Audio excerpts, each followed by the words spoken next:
Hello guys, আসসালামু আলাইকুম। দেখেন আমরা ঈদুল ফিতর উপলক্ষে সকলে সাগর বেড়া আসছি বেড়াইতে। এই যে মামা, ওই আরেক মামা, ওই আরেক মামা, ওই আরেক মামা, আমরা সকলেই সাগর বেড়া বেড়াইতে আসছি।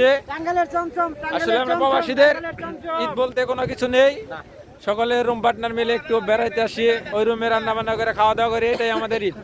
আসলে মা বাবা পরিবার ছাড়া ঈদ করা যে আমাদের কতটা কষ্টের একমাত্র শুধু প্রবাসীরাই জানে। আজকে কলিজা ফাটা কষ্ট নিয়ে মা বাবা ছাড়া, পরিবার ছাড়া, বুক ভরা সাগর নিয়ে সকলকে ছাড়া, আত্মীয় স্বজন ছাড়া, প্রিয়জন ছাড়া ঈদ করা যে কতটা কষ্টের এটা শুধু আমরাই জানি। আজকে প্রায় ফ্যামিলি ছাড়া 7-8টা ঈদ পার করে দিলাম এই সৌদি আরবে। আসলে কিছু করার নাই, এটা কষ্টের কাছে সুখ বিক্রি করে দিয়েছি, এটা নিয়তির খেলা। ইনশাআল্লাহ তাড়াতাড়ি আবার যাবো, ফ্যামিলিদের সাথে ঈদ করব।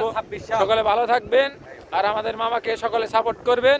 আমরা আপনাদের পাশে আছি, আপনারা এক বিন্দু ভালোবাসা দিবেন, আমরা 1000 বিন্দু আপনাদের ভালোবাসা দিব। আপনাদের পাশে সবসময় আমরা থাকবো ইনশাআল্লাহ। আমাদের পাশে থাকবেন, আমাদের সাপোর্ট করবেন।